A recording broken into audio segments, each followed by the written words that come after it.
So hi everyone, and welcome to 20 Days of Healing. So what can you expect over the next 20 days? Well, there'll be a week about self-help or helping yourself. There'll be a week about helping others and how to recognize when others need help. There'll be a week about management tools, and there'll also be a week about green commitment. And this week, what we're talking about right here, right now, is about self-help or helping yourself, as I'm going to come to explain for why in a moment. And why should you listen to me? So my name's Vic. I'm an empowerment coach, and I help people to level up their life. And that means different things to different people. And it all starts with being able to recognize something within and looking at where you want to get to and realizing that there's a bit of a gap. And that's fine, that's cool. There's always going to be a gap in your learning from where you are now to where you want to be. And a great example of when you feel that feeling is when you feel within yourself that something's just not working. It could be a topic that you're studying at school or at university just isn't clicking. It doesn't make sense. It could be the car that you're learning to drive in, it's not automatic, and it feels so alien to something that you're so familiar with. It could also be when you hit a block at work. There's an attribute that you just don't have that you need to be able to develop in order to succeed in your role. And you've then got two choices. You can either persevere with what you've got and just try and hammer it through and keep punching, running with the punches, and maybe you'll overcome that block. That might take you some time. You might not overcome it. The other avenue is explore why. Why is this block stopping you from succeeding? And that's when you look at an element of personal development. Now, there's always been other trainers that you could go and approach to help you with your learning and to help you with your development. And when you're coming to learn to, say, drive a car, I love car analogies. When you come to drive a car, you don't pick some random person off the street to teach you to drive a car. You go to a driving school or a driving instructor to teach you how to drive. When you've learned to drive, you've ticked that box. You then start driving your car, and then the engine starts making a clunk clunk noise, or there's something quite clearly just not right. And then you know, because that's something new, it's something different, it hasn't done that before. You take it to a garage to have a once over and to be checked out. And it's perfectly normal to take your car to a garage, right? To be checked out and to be, yeah, it's perfectly normal.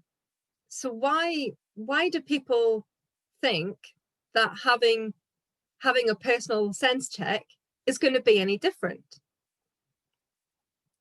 So there is no shame in helping yourself get better. There's no shame in helping yourself achieve that goal that you're setting out to achieve. The only perception that we have is that other people don't do it. Other people don't go out to see what's coming, to see, they don't go out and get more experience or more insight, complete more courses. And the fact of the matter is that we all do it. We all go outside of our sphere of influence, and we all go and get more help and more support. And over the next 20 minutes or so, depending on how long it takes, I'm going to share some stories about myself and where I've got to on my learning journey and how I bring value as a coach, and just as all of the other coaches do. But first, I want to talk to you around about the 4 other women that I've got joining me over the course of this week. So tomorrow I've got Teresa Carter, who's she's a behavioral change therapist, a neuro-linguistic programmer. She's an awesome, awesome lady. And I know that she's awesome because she used to be my coach. She's changed my life. And tomorrow she's going to be sharing a technique called 54321 that changed my life. And I'm so pleased that she's sharing this technique. On Wednesday, we've got Christina, who's an acupuncturist, and she's going to be talking around acupressure, which is hugely important. So in those moments where you're feeling super stressed out, there are points, believe it or not, on your hand where you can press them hard enough and you'll actually feel relaxed. And I know it because I've used those techniques and they really, really worked for me. Thursday, we've got Sonia coming. Sonia is a craniologist, and I first heard about craniology and thought it was a bit hippie. I didn't think that it was going to be as good as it was. And I went to see Sonia when I lost my mum. I lost my mum in 2019 with 2020, sorry, during one of the COVID lockdowns, and it really, really rocked me. And I didn't know what help I needed. And my body is an amazing thing. Everyone's body is an amazing thing. Your body will tell you what needs to happen to be fixed. And craniology is listening to the vibrations of the body to fine tune what areas could do with a bit of a tune up. And that's fantastic. And Sonia's going to talk to you all about that on Thursday. And then Friday, we've got Debbie Sluice coming over. She's coming all the way over from Canada to the UK. No, I'm just kidding. She's joining us on a web bridge on exactly the same way that you're speaking to me now. And she's going to be talking to us around setting a vision. And here's another car analogy for you. If you hop in a car and just drive around aimlessly, and if you get angry or upset at yourself that you haven't reached a particular destination, that's because you didn't set off on the direction to get to that point. If you have a vision of where you want to go or a particular destination that you need to pass on your way to success, if you know that and you have a vision of it, then you can achieve it, because you're going out and you're looking for road signs to the supermarket, or you're looking for road signs to London or any other destination. And Debbie's going to take you through that on Friday. And it's going to be awesome. It's going to be awesome. Cool. So my experiences. Wow, where to start? So let's start with Teresa. So I first met Teresa when I needed some help. Something wasn't working for me at work. I'd been in sales for a couple of years. I was doing really well, and I couldn't quite break a glass ceiling. There was something just not right. It wasn't working for me, and I tried everything. I'd read all the books I could find about how to be a better salesperson. I'd read all the presentation books about how to give better presentations. I'd looked at all the checklists that I needed, and I'd gone down that and I ticked every box. Still couldn't make it work. And Teresa took me through a couple of methods. And what it was really all about was about slowing down. I had been living the life in the fast lane and literally was just going bish, bash, bosh all the time. There was always something going on, something that needed to be done. And by slowing down the process and slowing down my mind, I was able to actually really think. And not just think in a way that, you know, oh, I wonder what I'm going to have for dinner tonight kind of thing. It was real thinking. And I started with the end in mind, which is hugely important. As we as humans have evolved over millennia, we've developed this really great rear view mirror. And it's all our experiences and all our memories of every single event and outcome that we've ever done. And we store them. So when we hit another obstacle or we hit another event or challenge that looks kind of similar to what we've done before, our brain goes inside and pulls out all of the memories of other similar events. And we dwell on these. We always keep these in our mind so that we know what to do in a similar event. And if in the past we had an event, we did something that wasn't quite right, it didn't work as well as we wanted it to, we only remember what we did. We don't necessarily remember everything that comes with it. All of the negative feelings, all of the pressure and the stress. We just remember what we did. So when we have a new event, a new experience, we literally retrieve the memory and we replay it again, which is fine if you want exactly the same output. But what happens when you want something different? What happens when you're not looking for that mundane or that ordinary? What happens if you're looking for something extraordinary and amazing?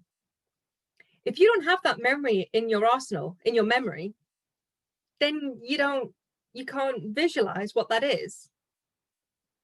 So if we constantly keep looking back at our rear view mirror, we're going to miss all the opportunities that we've got coming up ahead.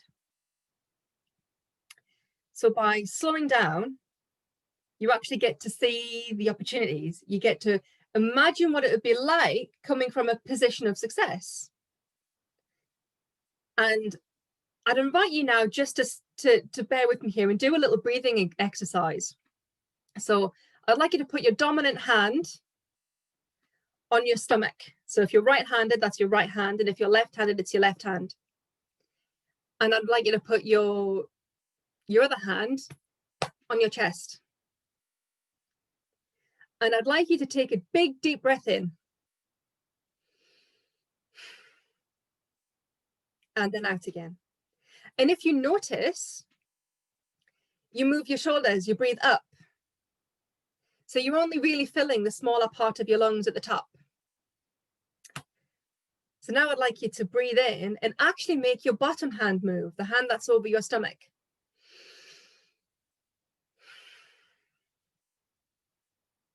Do you feel how that's different? And I'd invite you just to keep doing that for about 4 or 5 breaths as I talk you through this and explain why this is important. So we as mammals have evolved to be able to respond quickly and to only need as much energy as we need. And we only take little breaths. And most of our body and most of our organs never really work at their full capacity. Because if you were working at full capacity all of the time, you'd burn out pretty quick. So as we kind of take deep breaths in, we're actually filling all of the lungs with all of the oxygen. And after a few breaths, all of our blood is saturated with oxygen. And if you're new to this, you'll notice that you feel a little lightheaded.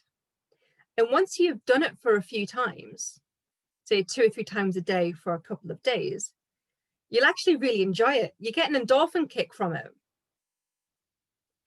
And when you come from that point, you're coming from a point of positivity. You can actually see the end in goal, the end in mind. So when you take a few deep breaths and you're coming from that point and you can very easily look back in on yourself, you can very easily and quickly identify what you need to do to get to the next point, get to the next step. And life is always about getting to that next point. It doesn't have to be the full goal, just getting to that next step. And I include this particular breathing exercise as part of a regular morning ritual, if you want to call it like that. I follow the Miracle Morning, and I do it in the space of 40 minutes. And I get up extra early in the morning to make sure that I have time to do it. And it starts with a mindful moment, some affirmations. It starts with a little bit of reading. You've got meditation, relaxation in there. And what it does is it just hones my day.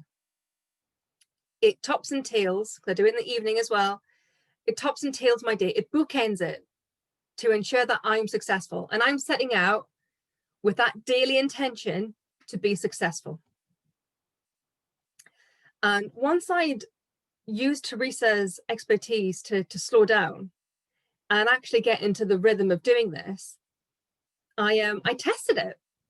I tested something else that wasn't working in my life. And for the longest time, I had been unlucky in love. Same old, same old. I'd go from boyfriend to boyfriend, and something just wasn't right. And I would think, oh, it's okay because he's got, half of what I'm looking for. It's okay, I can settle on the rest. And what I noticed was that it wasn't because I was settling on the attributes that this guy had. It was that I was settling on him because I had a fear of being lonely. And I got a cat and I was still lonely. So I was back to the boys. And it was only in becoming comfortable being on my own that I actually found the secret to being happy with others. And being on your own isn't about, sitting there and stroking your cat, watching TV. It's actually about being comfortable being you. And when I'm comfortable being me, I'm doing things at my own pace. I'm going out for a run and not competing with anyone else. I'm doing my own time. It's being comfortable not wearing makeup in the house. It's being comfortable not wearing makeup at all. It's knowing what makes me tick and what makes me happy.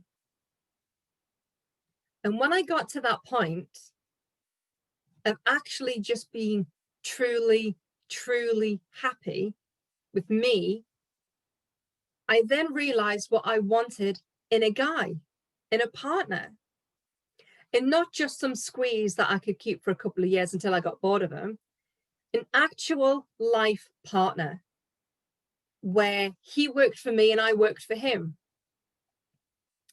And over a space of 6 months, I reviewed all of my exes over like the last kind of 3, 4, 5 years. And I'd pulled out all the stuff that I didn't like about them. And because I know what a positive mindset can do, it's the law of attraction, which we'll come on to, I'm sure, at a later point. I flipped it. So I took everything that I didn't like and I made it positive. I didn't like a guy who constantly played music. I found a guy that has an appropriate amount of love for music. I didn't want a guy who couldn't be on his own. So I found a guy who's comfortable being on his own. And I flipped it. Everything that I didn't like, I wrote down everything. And then I had this list. And then I went out on a date with a guy and he had that list. And there was still something not there. There wasn't the universe had sent me this guy who ticked off all these criteria. And I realized that I just looked from attributes that I didn't want in a guy and made them positive. I then included elements of what I really wanted, what would really resonate with me.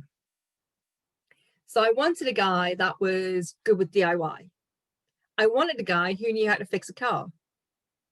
And that's not necessarily a mechanic, just a guy who can, do a few bits on a car. And I wanted a guy who had a lot of respect for women. I wanted a guy who was comfortable around kids. I wanted a guy who, he was a lot of things that I'm not. He's very calming. He's very patient. I'm very energetic and very impatient, if I'm really honest with it. And I needed someone in my life who could have those attributes. And this all came from slowing down and being able to understand myself. And then I had this attribute list and I added that to the existing attribute list of everything that I wanted in a guy. And I shit you not, 30 days later, I met my husband. It was the 1st of January, 2015. And I said, right, universe, here's the list of everything that I want. Bring him to me. I am ready to meet this guy. And we started speaking on the 30th of January. And it was amazing. After a couple of false starts, we had our first date on the 11th of Feb. He got keys to my house in May, and then he moved in September. We bought a house together the following October. We were engaged in the November, married in the June, and then we welcomed our little man, our son, in 2018. It was, if you were to tell me in 2014 that this would happen, once I'd done my list of attributes, I would be telling you that you were blowing smoke.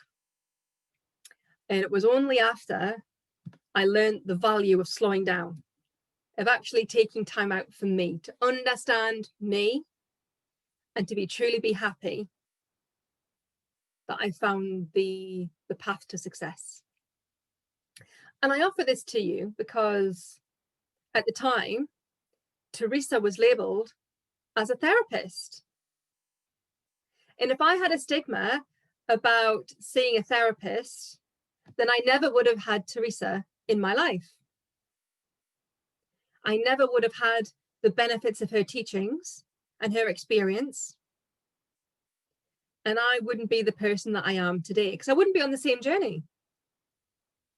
And I would invite you to look at self-help and actually see that it's a way of being able to help yourself.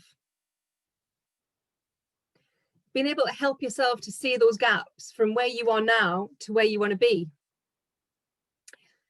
And every step that you take is just a step on that journey to be the person that you want to be. And if someone judges you for that, then you know what, that's cool. That's their opinion. If you have an idea or a vision or a dream of something that you want to become, never let anything stop on your journey to get there. Because it's only you that's going to stop you from physically being there. Cool. So thank you very much, everybody. You've been listening to me, Vicky Poole. If you're not part of my Facebook following, you can find me there at Flourishing Together. It's an awesome, awesome group. You can follow me on Twitter at Vicky Poole Coach, and same for Instagram as well.